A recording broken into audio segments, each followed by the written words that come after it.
Neste ano, nós já lemos muitos livros de liderança. Simon Sinek, Maxwell, Goleman, Carnegie. Muitos mesmo. Mas existe um livro que veio antes de todos. Um livro que moldou reis, que derrubou impérios, salvou nações e ensinou líderes a enfrentar o impossível. É verdade. Seja bem-vindo à semana 51 do nosso desafio 52 livros em 52 semanas.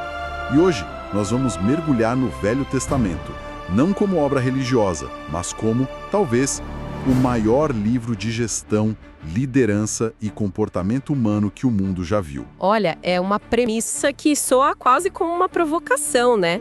Mas é impressionante como ela se sustenta quando a gente analisa a fundo. Totalmente. As fontes que a gente tem aqui não são um tratado teórico de gestão, são, na verdade, um compêndio de estudos de caso, um verdadeiro laboratório de comportamento humano sob as pressões mais extremas que se pode imaginar. E a nossa missão aqui é exatamente essa, né?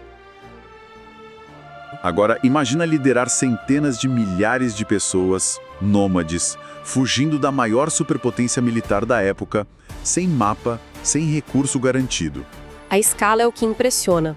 As decisões não eram sobre, aumentar o market share em 2%. Não mesmo. Eram sobre sobrevivência, pura e simples. Gestão de crises não era uma simulação, era a realidade de todo dia. Fico imaginando Moisés numa reunião semanal, sabe? Pessoal reclamando, olha, o maná de ontem estava meio sem sal. O fornecedor precisa melhorar o tempero. Exato. E a gestão de projetos não era construir um software novo. Era construir uma arca para salvar a humanidade ou um templo para unificar uma nação inteira. E a gestão de pessoas? A gestão de pessoas era lidar com fome, com medo, com motins e com a constante fragilidade da esperança. Por onde a gente começa a desempacotar isso? Porque é muita coisa. Talvez um caso que acontece antes mesmo da jornada no deserto? Uma ótima escolha. Antes de falar de um líder que tira um povo de uma superpotência, vamos falar de um que aprendeu a gerir e a prosperar dentro dela. Ah, boa. O caso de José no Egito. É uma aula magna sobre estratégia, gestão de crises e como navegar na política corporativa do mais alto nível que existe. Interessante, porque geralmente a história de José é vista como uma de sofrimento, de superação, né? Um cara injustiçado. Mas com essa lente de gestão, o que se destaca? O que se destaca é um estrategista de longuíssimo prazo. Pensa comigo. José, como segundo no comando do Egito, interpreta o sonho do faraó. Certo. Ele não vê só um sonho. Ele vê um ciclo econômico. 7 anos de abundância, seguidos por 7 anos de uma recessão severa, ou melhor, de fome. Isso é basicamente forecasting, uma previsão macroeconômica. É exatamente isso. E a partir dessa previsão, ele age. Ele não fica só no relatório. É o ponto principal, né? Sim. A grande lição de José é que estratégia sem execução é alucinação. Ele propõe um plano de ação radical. Durante os 7 anos de fartura, o Estado deveria reter 20% de toda a produção de grãos. 20%? É coisa pra caramba. É um fundo de reserva estratégico, um hedge contra a crise futura. Ele centralizou o armazenamento, criou toda uma logística de distribuição, ele construiu um sistema de gestão de recursos em escala nacional para enfrentar uma crise que só ele sabia que estava vindo. Isso é gestão de risco num nível épico. Ele não só previu a crise, mas quantificou o impacto e implementou a solução anos antes. Quantas empresas hoje fazem isso de verdade? Pouquíssimas. E ele também nos ensina sobre managing up, sabe? Gerenciar o chefe. Ele não só apresentou o problema ao faraó, ele apresentou a solução completa. Se posicionando como a pessoa certa para executar. Exato. Ganhou a confiança do poder e obteve a autonomia necessária para implementar um plano que era impopular. Afinal, quem quer abrir mão de 20% da produção quando tudo vai bem? Ninguém. É uma lição poderosa. A liderança exige coragem para tomar decisões difíceis agora em nome de um futuro seguro. O que nos leva de forma bem natural para a figura seguinte, que também operou sob a sombra do Egito, mas com uma missão totalmente diferente. Moisés.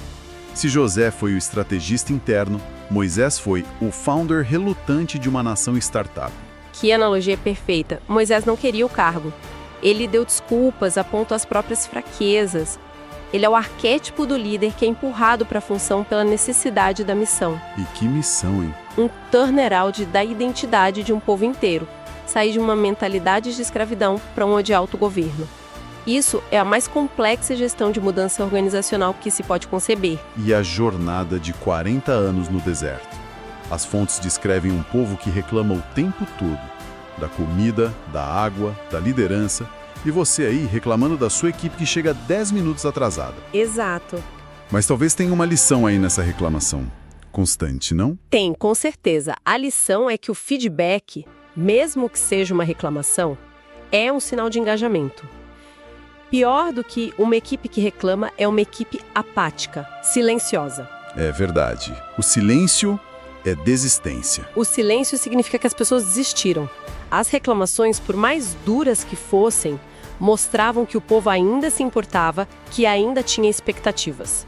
O trabalho do líder é canalizar essa energia. Peraí, então quando Moisés recebe o conselho do sogro dele, Jetro, para nomear outros líderes, aquilo não é só um líder cansado pedindo ajuda. Não mesmo. Aquilo é o nascimento de uma estrutura organizacional para lidar com essa energia toda. É precisamente a invenção da gestão em camadas. O princípio do span of control, da amplitude de controle. Jetro observa que Moisés é um gargalo. Ele está fazendo microgestão? De uma empresa com centenas de milhares de funcionários, a solução de Jetro é criar uma organização escalável. Escolha homens capazes e coloque-os como chefes de 1.000, de 100, de 50 e de 10. Cara, isso é fascinante. Ele está dizendo para empurrar a tomada de decisão para o nível mais baixo possível. Exatamente. As causas pequenas são resolvidas pelos líderes de equipe e só as questões estratégicas, as decisões de mão única, como diria o Jeff Bezos, chegam ao CEO. É o mesmo princípio. Moisés estava resolvendo o problema do gargalo decisório e, ao fazer isso, ele não apenas alivia a própria carga, ele capacita uma nova camada de líderes, cria um plano de sucessão e torna a organização mais ágil. E para governar essa estrutura? Ele precisa de um sistema operacional. Os 10 mandamentos vistos por essa lente de gestão são isso: um código de conduta claro, as regras inegociáveis que alinham todo mundo.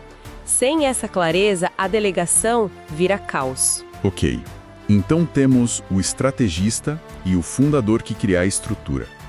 Mas depois que a empresa se estabelece, vem outros desafios. Isso nos leva à Era dos Reis. E a Davi. Davi. A história dele com Golias é talvez o arquétipo mais famoso do mundo sobre o fraco vencendo o forte. Mas qual é a lição de gestão aqui? Além de seja corajoso. A lição é que coragem sem estratégia é só imprudência.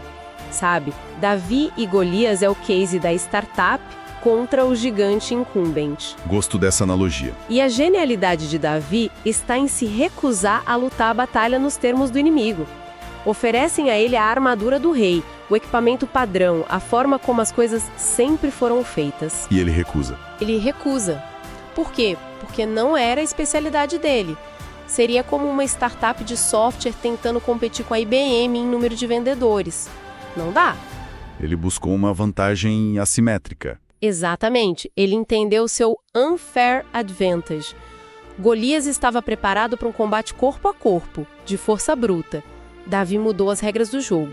Ele transformou o confronto em um combate à distância, onde a sua agilidade, a sua precisão e a sua tecnologia, a funda, uma arma que ele dominava, superavam a força do gigante. Líderes inovadores fazem isso o tempo todo. O tempo todo. Eles não jogam um jogo existente melhor. Eles criam um novo jogo que se adapta às suas forças. Isso muda completamente a perspectiva. A lição não é só ter coragem, mas ter a sabedoria de não enfrentar o gigante da maneira que ele espera. E a história de Davi também mostra o outro lado, né? O líder que falha. E aqui talvez esteja a lição mais humana e relevante. Davi comete erros catastróficos, pessoais e estratégicos, com consequências terríveis. Pesadas. Muito. No entanto, o que o define como líder não é a ausência de falhas, mas a sua capacidade de reconhecê-las, de assumir a responsabilidade e se reerguer. Liderança não é sobre ser infalível, é sobre ser resiliente. A forma como um líder lida com o fracasso diz mais sobre ele do que a vitória. Muito mais. E vemos isso com os reis seguintes.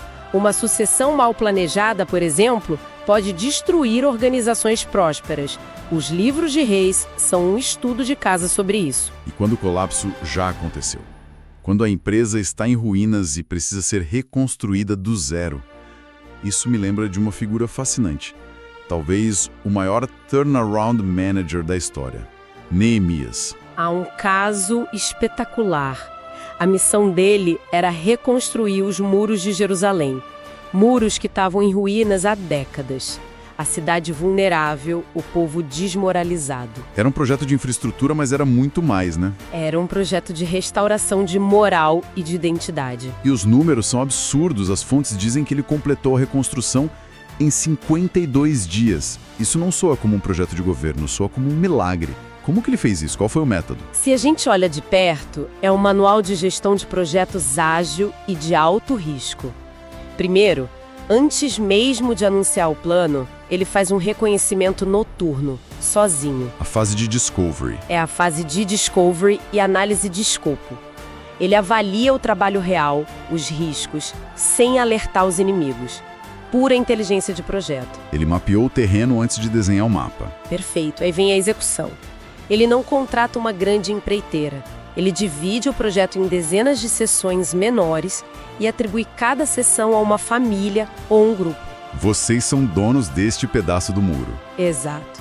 Isso cria um senso de propriedade, de autonomia, até uma competição saudável. É o equivalente antigo de dividir um projeto de software em pequenos times autônomos responsáveis pelos seus próprios módulos.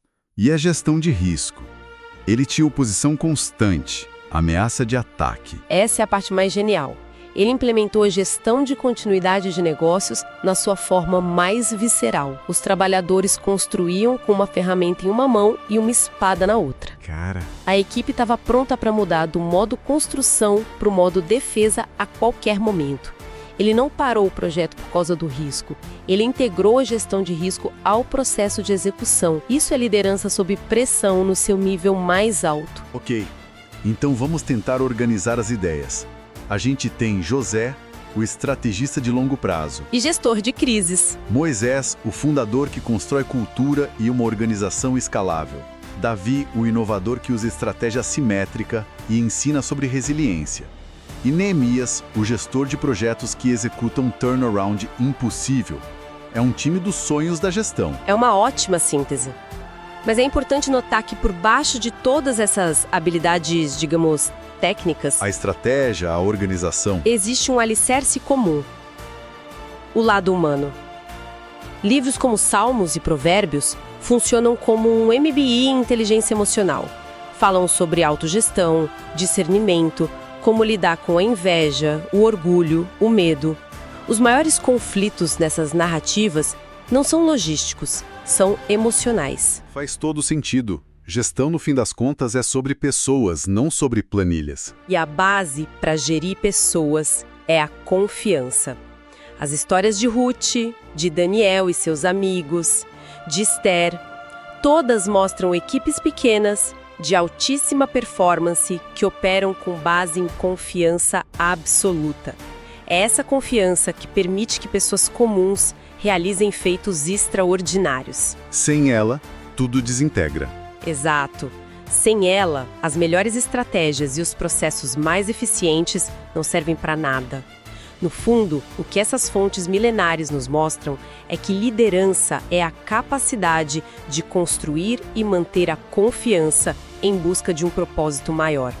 Seja no império, no deserto, num campo de batalha ou diante de um muro em ruínas. Finalizamos a semana 51. Desbravamos um caminho extraordinário.